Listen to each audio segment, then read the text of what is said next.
Are you ready to see one of the coolest turtles in the world? Let's check it out. So these right here are one of the coolest turtles in the world. The other day you saw our red-eared sliders, our normal red-eared sliders. They get big, they're very common, they are the most invasive species of turtle and reptile in the world. Now what we have here is a red-eared slider. You might be thinking, okay, it's a red-eared slider, you just said that they were the most common. How is this one of the rarest and coolest turtles in the world? Well, that's because these turtles are albinos. These are our baby albino red-eared sliders.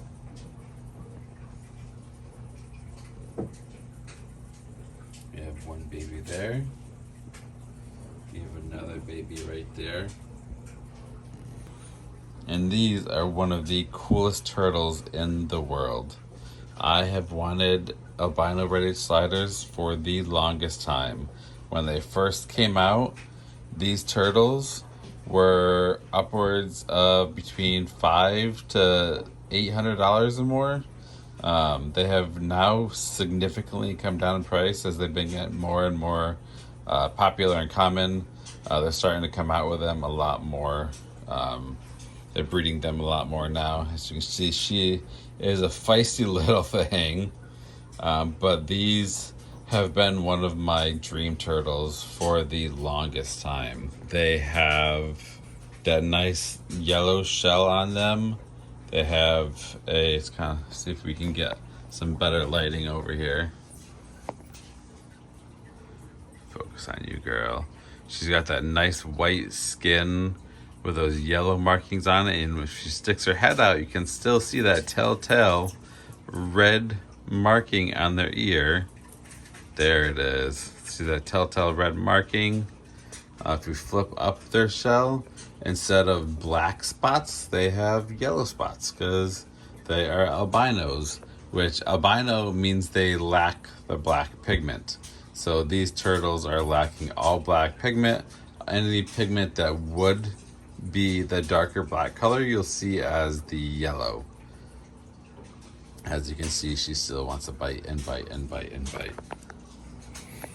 But these right here are one of my favorite turtles in the world.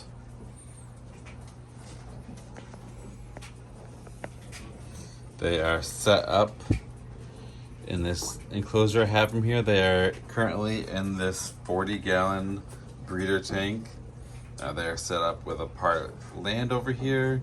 We have some fern and some pothos vine growing over there.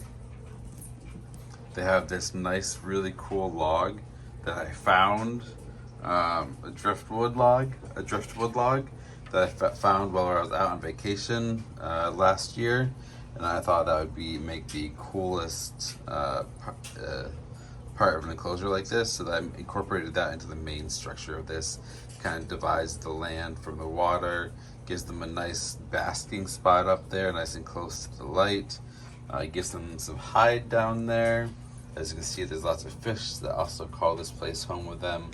They seem to get along pretty well. There's a little snail over there. Lots of animals that keep this water nice and clean. This enclosure will be okay for them for probably another year.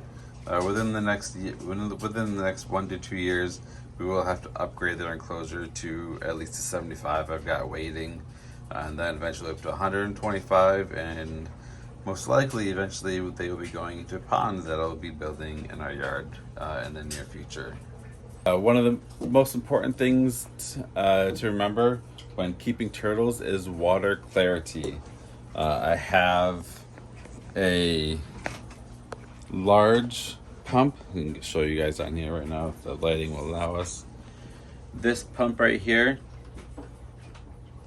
a large canister filter pump for these turtles. It's running all the time. They actually have a waterfall. I'm in the middle of cleaning it right now, which is why you don't see the water flowing. But right here, is while the water comes out, it flows down, trickles down into their pond, giving them some.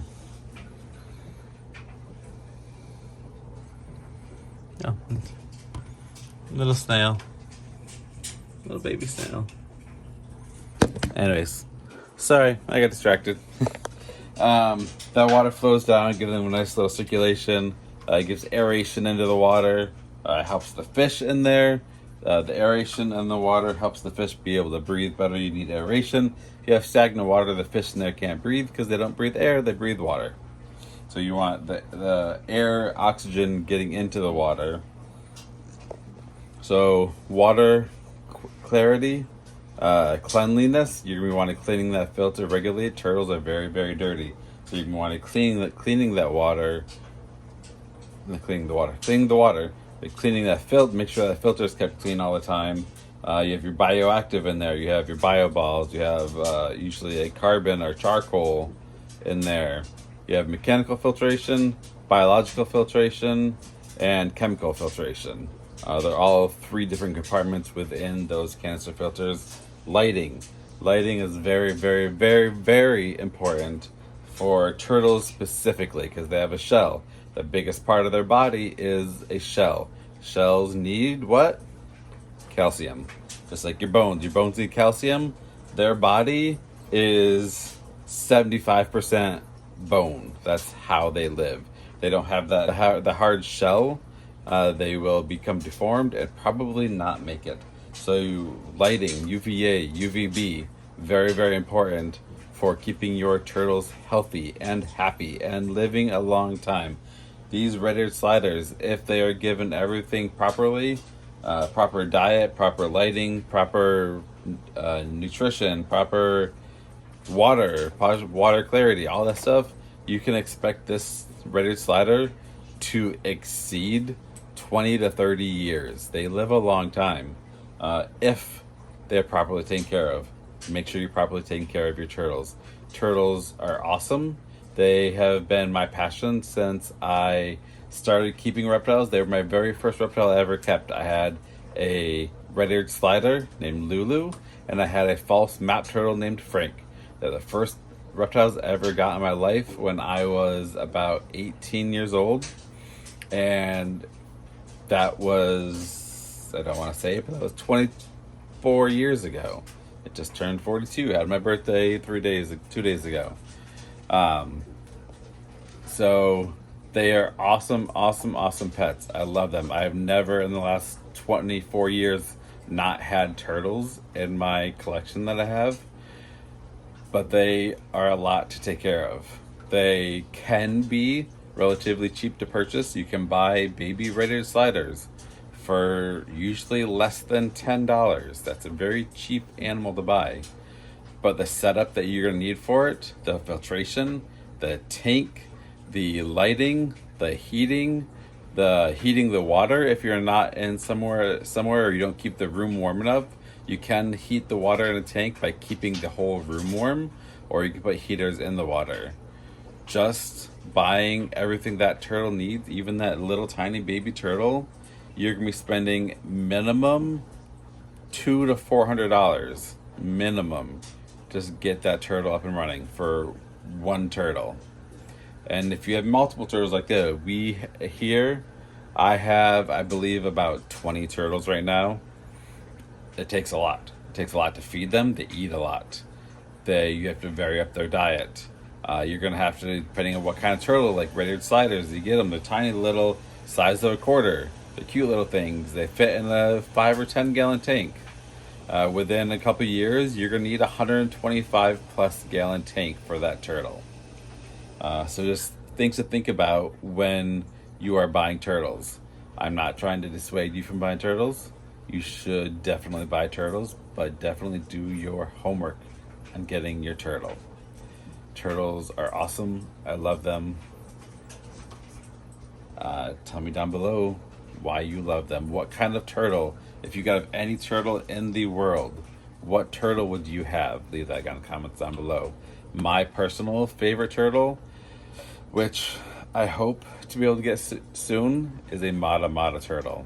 They are one of the coolest turtles in the world. Also, they get very, very large.